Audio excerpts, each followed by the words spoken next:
Video నందు class 10th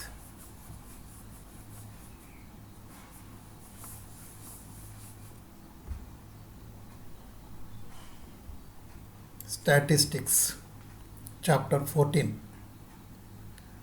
దాని గురించి తెలుసుకోవడం జరుగుతుంది.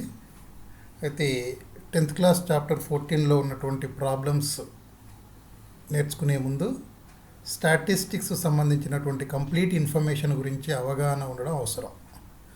అందుకోసం మనం ఇందులో ఇంట్రొడక్షన్ అబౌట్ స్టాటిస్టిక్స్ గురించి తెలుసుకుందాం. మనం ఈ స్టాటిస్టిక్స్లో తెలుసుకోవాల్సిన అంశాలు ఏంటంటే definition of data,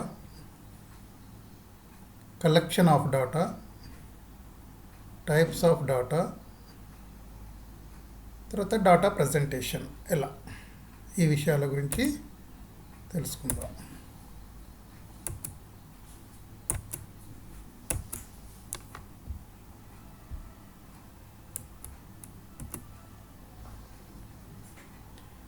definition of data.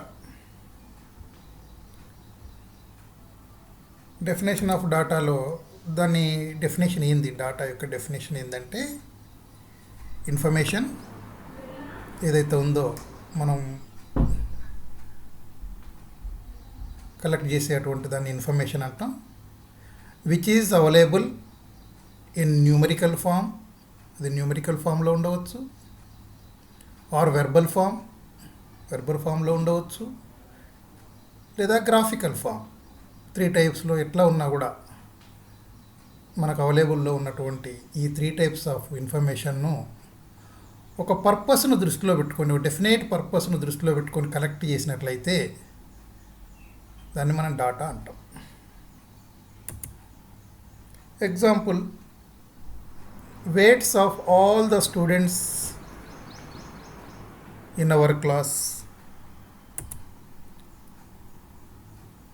number of 2 children families in our village, country wise data of medals in Olympics. వీటికి సంబంధించినటువంటి ఇన్ఫర్మేషన్ను మనము న్యూమరికల్ ఫామ్లో లేదా వర్బల్ ఫామ్లో లేదా గ్రాఫికల్ ఫామ్లో ఏ రూపంలో అయినా మనం దాన్ని కలెక్ట్ చేసుకోవచ్చు.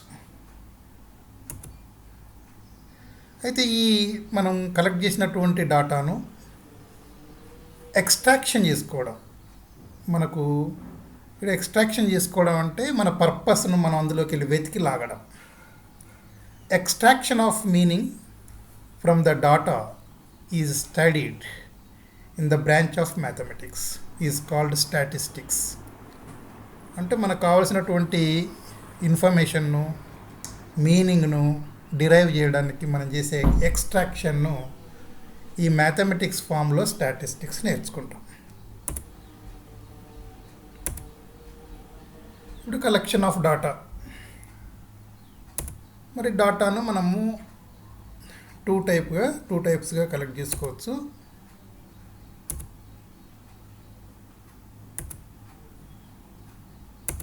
చూడండి, first type primary data. Primary data అనేదాన్ని ఇన్వెస్టిగేటర్ ఎవరైతే ఉన్నారో, ఈ డాటాను కలెక్ట్ చేసే అతన్ని మనం ఇన్వెస్టిగేటర్ అంటాం.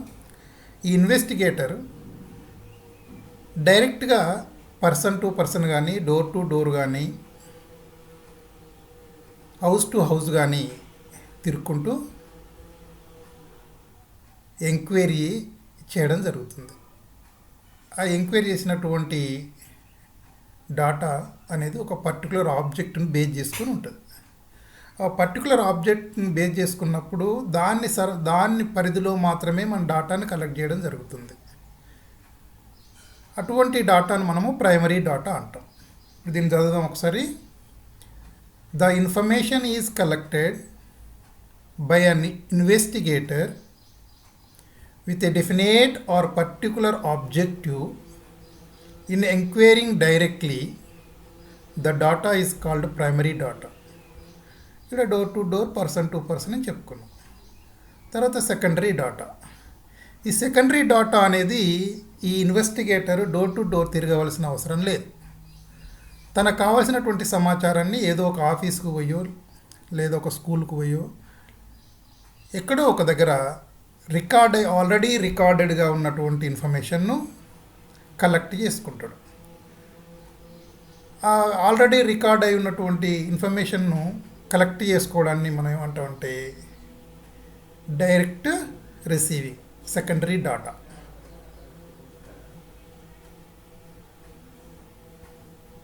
అంటే from registers, records and any other files. ఇప్పుడు మనకు ఈరోజు ఎంతమంది, ఈ నెలలో ఎంతమంది పిల్లలు పుట్టారు, ఎంతమంది పిల్లలు చనిపోయారు అనే డాటా మనకు కావాలనుకోండి. అప్పుడు ఏం చేస్తామంటే మన అందుబాటులో ఉన్నటువంటి గ్రామ పంచాయతీకి పోయి గ్రామ పంచాయతీలో రికార్డ్ అయినటువంటి వాళ్ళ రిజిస్టర్లో రాయబడినటువంటి ఇన్ఫర్మేషన్ను మనం గ్యాదర్ చేసుకుంటాం. అక్కడ డోర్ టు డోర్ తిరగాల్సిన అవసరం లేదు. అలా కలెక్ట్ చేసుకున్నటువంటి ఇన్ఫర్మేషన్ సెకండరీ డాటా అంటాం. దీన్ని చదువుదాం ఒకసారి. The information is collected by an investigator with a definite or particular objective from a source which has already been recorded in registers, and such a type of data is called secondary data.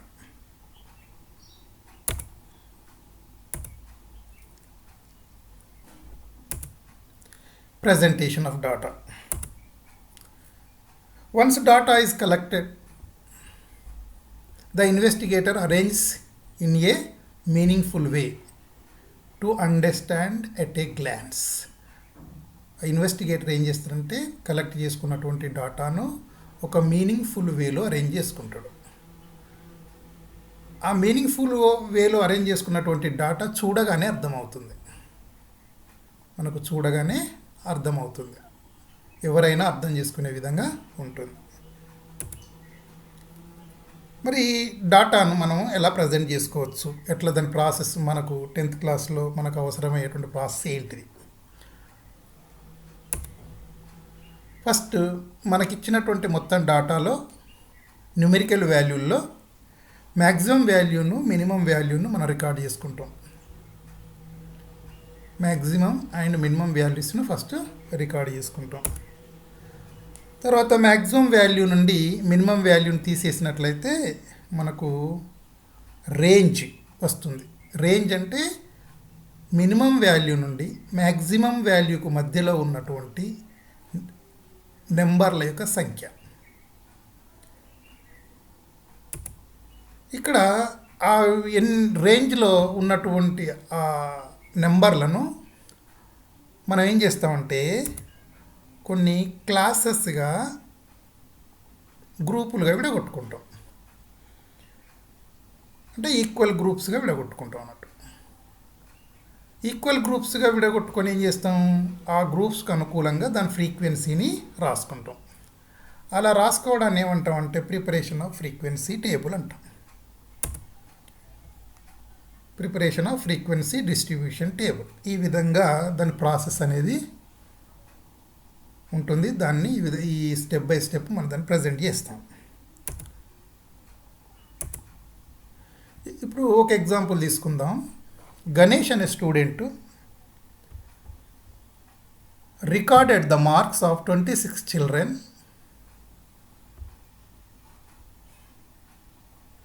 In his class in mathematics SA1 ఎగ్జామ్కి సంబంధించి in the notebook. తన నోట్బుక్లో SA1కు సంబంధించినటువంటి mathematics మార్క్స్ను record చేసుకోవడం జరిగింది. అట్లా ఎంతమంది students ఉన్నారు క్లాస్లో అంటే 26 మెంబర్స్ ఉన్నారు. రికార్డ్ చేసుకున్నటువంటి ఇన్వెస్టిగేటర్ ఎవరంటే గణేష్.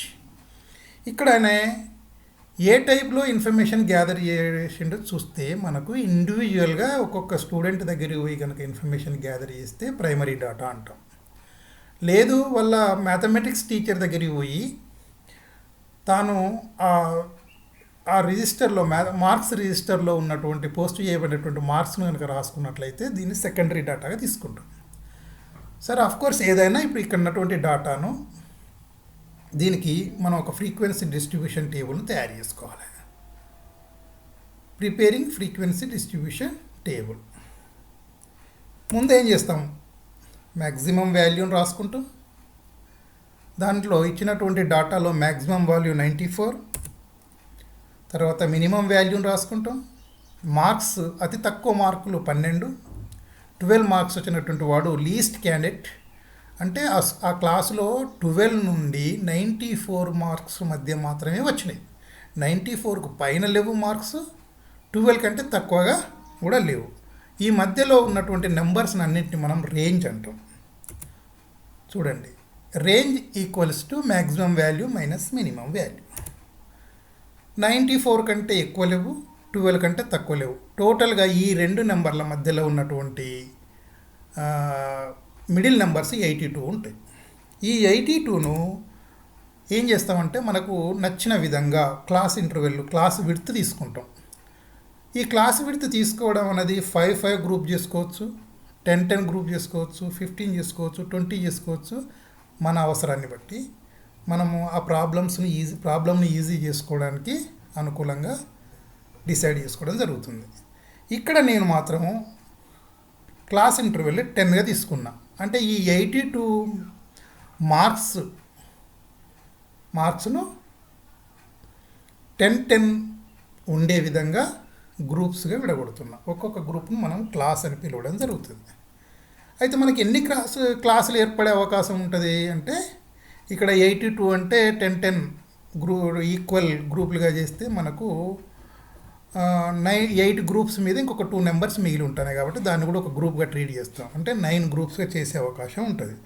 అందుకు ఒక ప్రిన్సిపల్ ఉంది, number of classes equals to range by class interval. ఇందులో వాల్యూస్ను ప్రొడ్యూస్ చేసినట్లయితే రేంజ్ అనేది 82, అంటే మ్యాక్సిమం వాల్యూకు మినిమం వాల్యూకు మధ్యలో 82 నెంబర్స్ ఉన్నాయి. దాన్ని 10 గ్రూప్గా చేస్తున్నాం. అప్పుడు 8.2 వచ్చింది. దీన్ని మన ఇంటీజర్కు ఈక్వలైజ్ చేస్తే మనకు 9 గ్రూప్స్గా మనం దీన్ని డివైడ్ చేసుకోవచ్చు. ఇప్పుడు ప్రిపేరింగ్ ఫ్రీక్వెన్సీ డిస్ట్రిబ్యూషన్ టేబుల్ చూడండి. ఇక్కడ మనం క్లాసెస్ తీసుకున్నాం. ఎన్ని క్లాసెస్ ఉన్నాయి? ఇందులో మనకు 10 క్లాసెస్ ఉన్నాయి, 9 క్లాసెస్ ఉన్నాయి. 1 2 3 4 5 6 7 8 9 క్లాసెస్ ఉన్నాయి. ఎందుకంటే మనం ఇక్కడ 9 క్లాస్ అనుకున్నాం కదా. ఒక్కొక్క క్లాసులో 10 నెంబర్స్ ఉన్నారు, 10 మార్క్స్ ఉంటాయి, డిఫరెన్స్ 10. దీన్ని క్లాస్ ఇంటర్వెల్ అంటారు. ఇది లోయర్ బౌండరీ, ఇది అప్పర్ బౌండరీ. వీడికి వచ్చే వరకు ఇది లోయర్ బౌండరీ, ఇది అప్పర్ బౌండరీ. ఇది లోయర్ బౌండరీ, ఇది upper boundary. Lower boundary, upper boundary, ఈ రెండింటి మధ్య డిఫరెన్స్ని మనం క్లాస్ ఇంటర్వెల్ అంటాం. ఎందుకంటే మనం 10 తీసుకున్నాం కదా, క్లాస్ ఇంటర్వెల్ 10. ఇప్పుడు 42లోకి వెళ్ళి 32 సబ్ట్రాక్ట్ చేస్తే మనకి 10 వస్తుంది. ప్రతి దగ్గర ఇవన్నీ కూడా మన క్లాస్ బౌండరీస్ ఈక్వల్గా ఉంటాయి. క్లాస్ ఇంటర్వెల్ ఈక్వల్గా ఉంటుంది. ఇందులో వీటిని టాలీ మార్క్స్ అంటాం. ఈ టాలీ మార్క్స్ ఉపయోగం ఏంటంటే, మనం ప్రాబ్లం చేసేటప్పుడు ఈ ఇవ్వబడినటువంటి క్లాస్లో 12 మార్క్స్ నుండి 22 మార్క్స్ మధ్యలో ఎంతమంది ఉన్నారో మనం ఇందులోకి వెళ్ళి వెతుక్కుంటాం. ఇందులోకి వెళ్ళి వెతుక్కున్నప్పుడు మనకు 12 మార్క్స్ ఉన్నటువంటి స్టూడెంట్ ఒకడు ఉన్నాడు కాబట్టి ఒక టాలీ మార్క్ వేసుకుంటాం. తర్వాత 24 మార్క్స్ వచ్చినటువంటి స్టూడెంట్ ఒక అతన్నాడు కాబట్టి 22, ఇంకొకడు ఎక్కడున్నారు అబ్బాయి 19 మార్క్స్ అతన్నాడు.